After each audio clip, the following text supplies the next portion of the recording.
Saudara, pada pemerintahan Presiden Prabowo Gibran saat ini, sektor pangan tampaknya mendapat perhatian yang agak besar. Hal ini diindikasikan dengan dibentuknya kementerian baru, yaitu Kementerian Koordinator Bidang Pangan yang dijabat oleh Bapak Zulkifli Hasan. Ada 6 kementerian lembaga negara yang berada di bawah koordinasi Kementerian Koordinator Bidang Pangan ini. Hal itu dipaparkan dalam Peraturan Presiden Perpres Republik Indonesia nomor 139 tahun 2024 tentang penataan tugas dan fungsi Kementerian Negara Kabinet Merah Putih periode tahun 2024-2029. Menurut pasal 30 ayat 1 Perpres nomor 139 tahun 2024 tersebut, Menteri Koordinator Bidang Pangan mengkoordinir yang pertama Kementerian Pertanian, kemudian Kementerian Kehutanan, kemudian Kementerian Kelautan dan Perikanan, Kementerian Lingkungan Hidup, Badan Pengendali Lingkungan Hidup, kemudian Badan Pangan Nasional, Badan Gizi Nasional, dan instansi lain yang dianggap perlu. Dengan dibentuknya Kementerian Koordinator Bidang Pangan ini, maka Kementerian Pertanian menjadi tidak sendirian dalam mengurus pangan nasional. Memang segudang masalah pangan menanti Kementerian Koordinator Bidang Pangan. Misalnya, alih fungsi lahan persawahan yang sangat cepat, harga gabah hasil panen yang rendah dan fluktuatif, kelangkaan pupuk subsidi, tidak adanya inovasi di bidang bibit padi, minat anak muda yang sangat menurun untuk terjun ke bidang pertanian, perubahan iklim yang berakibat pada cuaca yang dinamis dan sulit diprediksi, dan lain-lain. Itu merupakan masalah-masalah yang dihadapi oleh Kementerian Koordinator Bidang Pangan. Semenjak dibentuk oleh Presiden Prabowo, Kementerian Koordinator Bidang Pangan dengan dibekali anggaran sebesar 139,4 triliun telah mengeluarkan beberapa kebijakan. Misalnya, pertama, menyetop impor 4 komoditas pangan pada tahun 2025, yakni beras, jagung, gula konsumsi, dan garam konsumsi. Yang kedua, menaikkan harga pembelian pemerintah HPP terhadap gabah kering panen di tingkat petani menjadi Rp6.500 mulai 15 Januari 2025. Yang ketiga, menaikkan harga beli jagung di tingkat petani menjadi Rp5.500. Yang keempat, pemerintah melalui Bulog akan menampung seluruh hasil panen padi dan jagung pada panen raya yang tidak dapat ditampung oleh pihak swasta.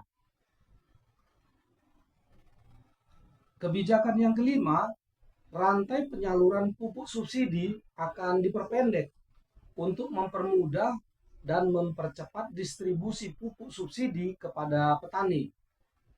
Alurnya menjadi dari Kementerian Pertanian ke Pupuk Indonesia Holding Company ke Gabungan Kelompok Tani (Gapoktan). Kebijakan yang keenam, pemerintah akan membuat neraca komoditas pangan untuk tahun 2025.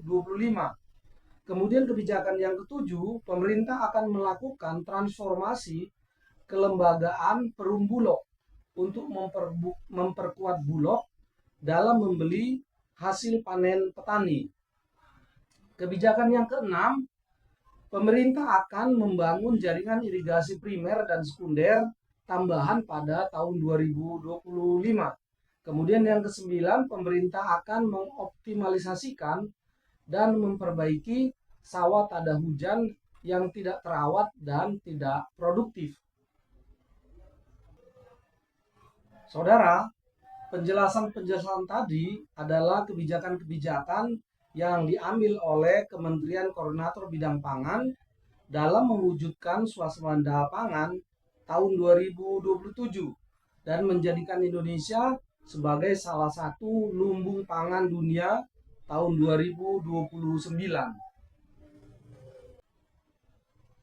Saudara, sepertinya ada optimisme dalam Kementerian Koordinator Bidang Pangan di tahun pertama pemerintahan Presiden Prabowo ini. Bahkan Menko Bidang Pangan mewanti-wanti bahwa jika pada akhir tahun 2025 nanti stok pangan nasional mencapai 3 juta ton, maka ia akan meminta Presiden Prabowo untuk mengumumkan bahwa Indonesia sudah mencapai swasembada pangan. Kelebihan impor beras yang dilakukan Presiden Jokowi pada tahun 2024 lalu menjadi modal stok beras awal tahun dalam mencapai swasembada pangan tahun 2025 ini. Swasembada pangan tersebut selain untuk memenuhi kebutuhan pangan nasional, juga ditujukan pemerintah untuk menjadikan Indonesia sebagai salah satu lumbung pangan dunia pada tahun 2029 nanti. Saudara, mencanangkan swasembada pangan bukanlah hal yang baru di Indonesia. Hampir setiap pemerintahan selalu mencanangkan swasembada pangan. Tetapi hampir setiap pemerintahan juga pada akhirnya tetap saja melakukan impor beras dalam jumlah yang banyak. Indonesia di bawah kepemimpinan Presiden Soeharto pernah mencapai swasembada pangan pada tahun 1984. Selang satu dekade kemudian, swasembada pangan itu tidak bisa dipertahankan lagi dan Indonesia kembali menjadi negara pengimpor beras setiap tahunnya. Selama 28 tahun pasca reformasi, Indonesia hanya sibuk dan fokus dalam membangun demokrasi. Setiap pemerintahan fokusnya pada membangun demokrasi politik. Bidang pangan dan swasembada pangan terabaikan, walaupun selalu dicanangkan swasembada pangan sebagai program prioritas. Di masa Presiden Jokowi, swasembada pangan juga digaungkan sebagai program prioritas. Dibuatlah food estate dengan anggaran fantastis sebesar 539,7 triliun rupiah. Food estate dibangun di berbagai daerah dengan luas lahan yang cukup besar. Kabupaten Humbang Hasudutan, Sumatera Utara, Gunung Mas, Kalimantan Tengah, Kapuas, Maroke, dan masih banyak lagi dibangun food estate. Hasilnya gagal. Malah bukan hanya gagal, tetapi malah menghadirkan beberapa persoalan yang masih belum terselesaikan hingga kini. Konflik agraria, perebutan lahan antar masyarakat, deforestasi yang berujung lahan yang terbengkalai, lahan food estate yang berubah menjadi lahan sawit. Semua itu merupakan beberapa contoh kegagalan dari food estate. Selain food estate, pada tahun 2024 lalu, Presiden Jokowi menetapkan Rencana Kerja Pemerintah (RKP) dengan tema mempercepat transformasi ekonomi yang inklusif dan berkelanjutan. Salah satu target utama RKP tersebut adalah nilai tukar petani (NTP) dan nilai tukar nelayan (NTN) masing-masing pada angka 108 dan 107. Tetapi ironisnya saudara, pada saat Presiden Jokowi mencanangkan swasembada pangan, melaksanakan pembangunan food estate, dan menetapkan nilai tukar petani pada angka 108, tetapi pada tahun 2024 itu pula, Presiden Jokowi malah melakukan impor beras terbanyak dalam 7 tahun terakhir pemerintahannya. Mengutip CNBC, pada tahun 2024, Indonesia mengimpor beras sebanyak 4,52 juta ton. Jumlah tersebut naik sekitar 47,38% dibanding tahun 2023 yang sebanyak 3,06 juta ton. Saudara, kegagalan setiap pemerintahan dan termasuk kegagalan pemerintahan Jokowi dalam mencapai swasembada pangan, sekalipun menggelontorkan dana yang fantastis untuk membangun food estate, merupakan gambaran betapa kompleksnya permasalahan pangan nasional. Mencapai swasembada pangan, mencapai ketahanan pangan, apalagi untuk menjadi lumbung pangan dunia, bukanlah hal yang dapat dicapai semudah membalikkan telapak tangan dan dapat dicapai dalam waktu yang singkat. Saudara, dalam pandangan Poltak News, sebenarnya agak mengherankan jika pembentukan Kementerian Koordinator Bidang Pangan dengan ada 6 kementerian lembaga di bawah koordinasinya, jika semuanya itu hanya dimaksudkan untuk mencapai swasembada pangan saja. Sebab jika demikian, seolah-olah kehadiran Kementerian Koordinator Bidang Pangan ini hanya sekedar untuk mensukseskan program pemerintah saja, yaitu program makan bergizi gratis semata-mata.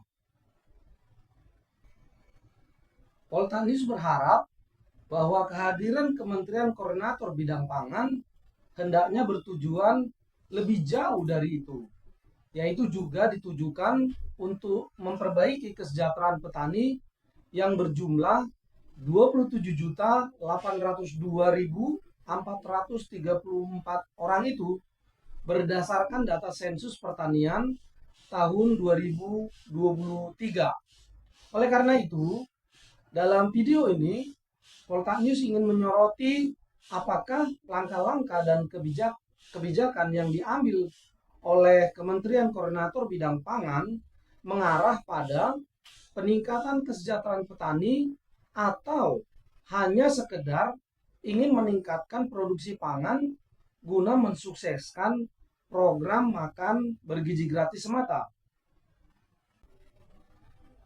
Saudara, ada beberapa poin yang menjadi perhatian Poltak News, yaitu pertama, kesejahteraan hidup petani sebagai tujuan pembangunan.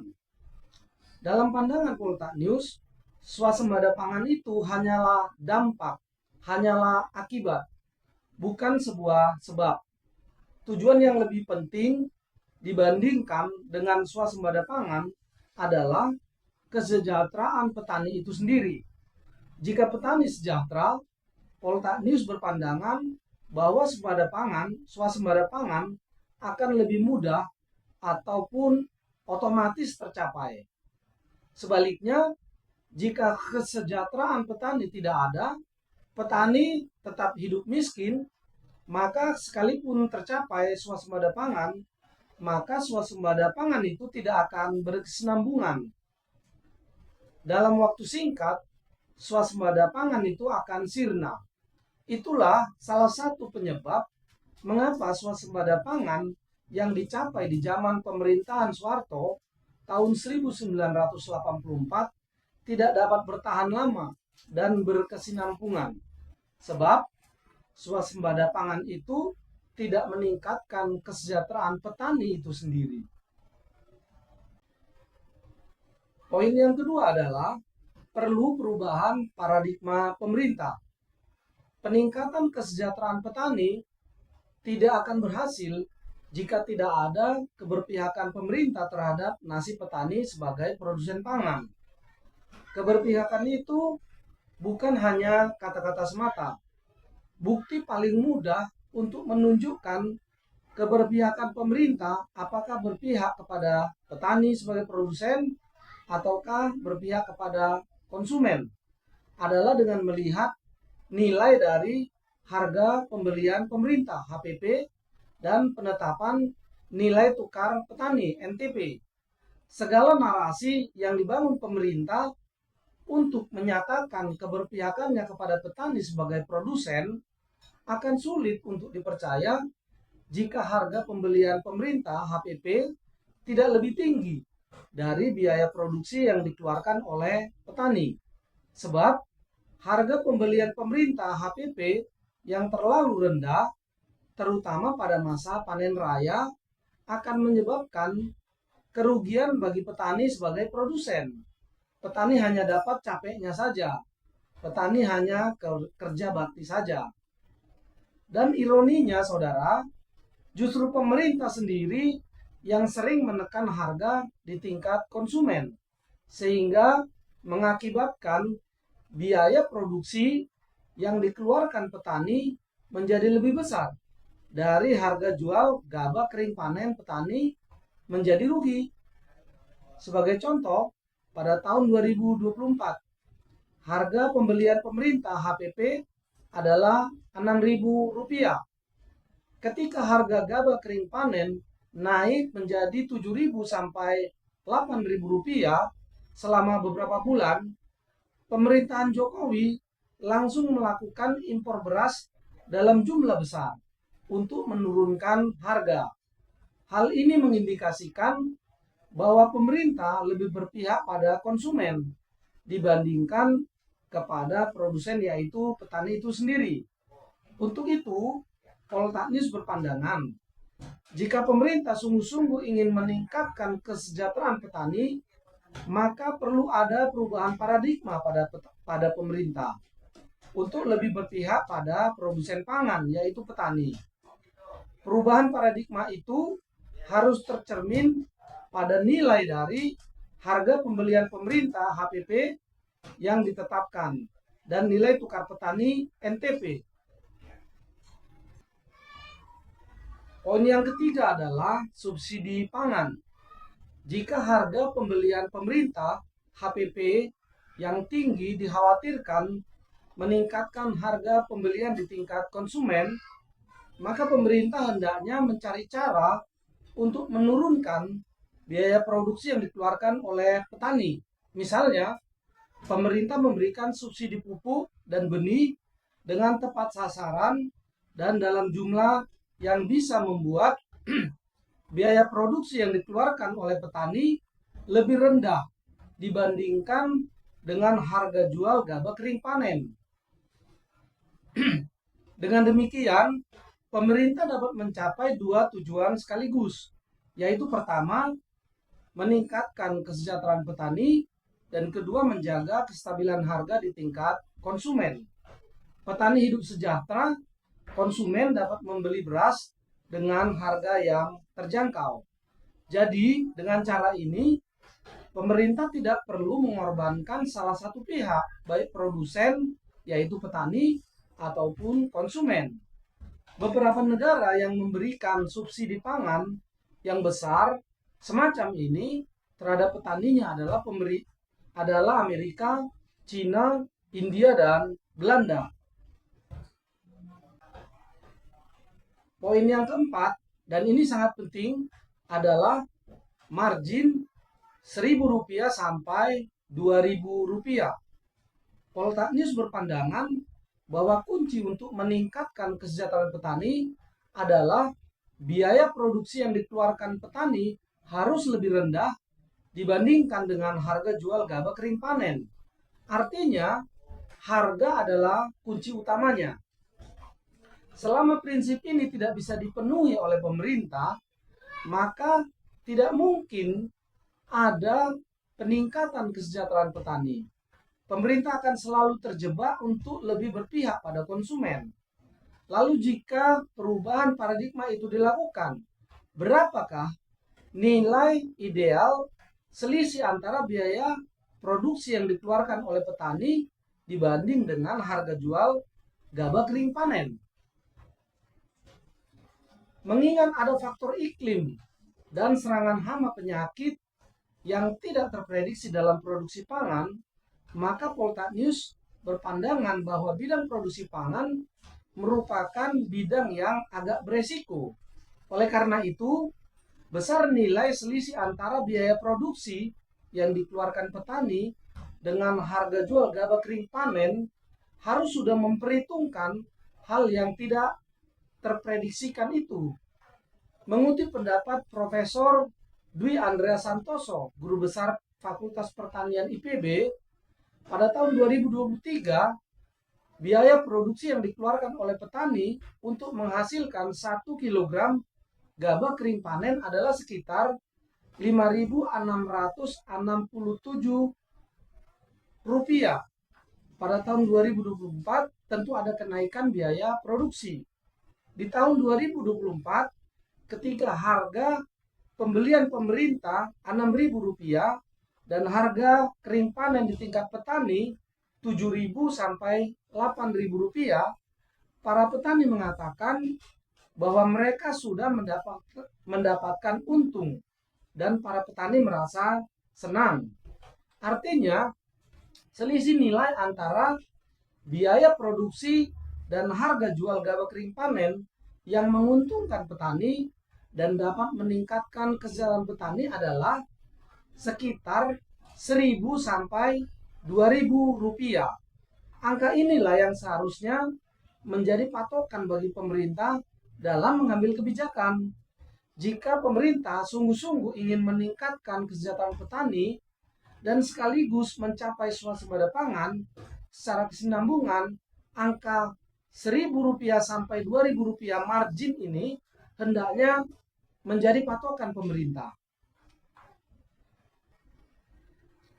Poin yang kelima adalah nilai tukar petani (NTP). Seperti yang disebutkan sebelumnya, bahwa pada tahun 2024 lalu, pemerintahan Presiden Jokowi menetapkan rencana kerja pemerintah RKP mempercepat transformasi ekonomi yang inklusif dan berkelanjutan. Salah satu target utama RKP tersebut adalah nilai tukar petani NTP pada angka 108. Mengutip Wakil Ketua DPD RI Sultan B. Najamuddin 3 Maret 2023 yang lalu, angka nilai tukar petani 108 tersebut adalah masih jauh dari ideal dalam mendorong kesejahteraan petani. Angka NTP 108 tersebut tidak terlalu rendah, tetapi tidak ideal. NTP yang rendah, stagnan dan fluktuatif merupakan tanda bahwa pemerintah belum serius memperhatikan kesejahteraan petani. Menurutnya, harusnya NTP tersebut di atas 120 baru ada kesejahteraan petani. Angka stunting dan kemiskinan ekstrim juga akan turun jika NTP di atas 120. Jika Poltak News melihat laporan BPS pada tahun 2024 lalu, nilai tukar petani per Desember 2024 adalah mencapai 122,78. NTP tersebut tercapai ketika harga jual gabah kering panen mencapai Rp7.000 sampai Rp8.000 dan petani merasa untung dan senang. Artinya adalah nilai tukar petani NTP yang ideal itu adalah hendaknya di atas 122. Jadi jika Presiden Jokowi menetapkan nilai tukar petani adalah 108, itu berarti angka nilai tukar petani yang ditetapkan Presiden Jokowi itu masih jauh dari angka ideal yang dapat meningkatkan kesejahteraan petani. Poin yang keenam adalah harga pembelian pemerintah HPP Rp7.000 sampai Rp8.000. Seperti yang disampaikan sebelumnya, di bawah koordinasi Kementerian Koordinator Bidang Pangan yang baru dibentuk, pemerintah menetapkan harga pembelian pemerintah HPP naik dari Rp6.000 menjadi Rp6.500. Pemerintah mengatakan bahwa kenaikan HPP ini akan meningkatkan kesejahteraan petani yang 27,8 juta orang itu. Pertanyaannya adalah, benarkah demikian? Benarkah HPP Rp6.500 dapat meningkatkan kesejahteraan petani kita? Jika membandingkan pendapat para petani dan para pakar tentang harga pembelian pemerintah HPP yang ideal yaitu pada angka 7.000 sampai 8.000 rupiah dan nilai tukar petani NTP pada angka 122, maka angka harga pembelian pemerintah HPP Rp6.500 tersebut merupakan angka yang jauh dari ideal. Artinya kebijakan ini sepertinya belum akan meningkatkan kesejahteraan petani. Angka Rp6.500 itu hanya akan meningkatkan kesejahteraan petani jika pemerintah memberikan subsidi benih, pupuk, dan obat-obatan yang cukup untuk menurunkan biaya produksi yang dikeluarkan oleh petani, sehingga biaya tersebut menjadi lebih rendah dibandingkan dengan harga jual gabah kering panen. Poin yang ketujuh adalah politik anggaran. Oleh karena kompleksnya permasalahan di bidang pangan, jika pemerintah ingin sekaligus mencapai kesejahteraan petani yang meningkat dan swasembada pangan, Poltanius berpandangan haruslah ada politik anggaran dari pemerintah. Pemerintah hendaknya mengalokasikan dana APBN dalam jumlah yang dapat membuat biaya produksi yang dikeluarkan oleh petani menjadi lebih rendah dibandingkan harga jual gabah kering panen. Poin yang ke-8 adalah pembangunan infrastruktur. Pemerintah perlu membangun dan merawat infrastruktur penunjang agar produksi pangan meningkat. Perlu dilakukan pembangunan bendungan, irigasi, jalan, dan transportasi laut agar hasil produksi petani dapat diangkut dengan mudah dan biaya yang murah. Sebagai negara kepulauan dengan 17.000 lebih pulau, maka transportasi laut harus dikembangkan oleh pemerintah. Bukan hanya transportasi darat saja yang dikembangkan. Jangan sampai Jakarta Beijing lebih terkoneksi dibandingkan Jakarta Merauke karena biaya logistik yang tinggi. Poin yang ke-9 adalah meningkatkan kemampuan Bulog dalam membeli hasil panen petani. Pemerintah juga perlu meningkatkan kapasitas Bulog dalam membeli hasil panen petani, khususnya pada saat panen raya. Ketersediaan anggaran, ketersediaan pergudangan, hendaknya dapat dipecahkan dalam mencapai semua tujuan yang telah disebutkan sebelumnya. Saudara, sekarang momentumnya benar-benar ada di tangan pemerintah. Ketika pemerintah ingin sukses dalam membangun citra baiknya melalui program makan bergizi gratis, pada saat yang sama juga pemerintah dapat sekaligus membangun citra baiknya di mata masyarakat dengan meningkatkan kesejahteraan petani dan mencapai swasembada pangan sekaligus. Bahkan mungkin dapat menjadikan Indonesia sebagai salah satu lumbung pangan dunia seperti yang dinyatakan oleh pemerintah. Saudara, Poltanius berpandangan bahwa semua itu bisa dicapai sekaligus oleh pemerintah jika harga pembelian pemerintah HPP berada pada kisaran 7.000 sampai 8.000 rupiah dan nilai tukar petani NTP berada pada angka di atas 122. Atau pada prinsipnya, jika pemerintah membuat agar biaya produksi yang dikeluarkan oleh petani menjadi lebih rendah dari harga jual gabah kering panen, maka tujuan-tujuan itu akan bisa dicapai oleh pemerintah. Saudara, demikian dari saya Polta Panggabean. Terima kasih.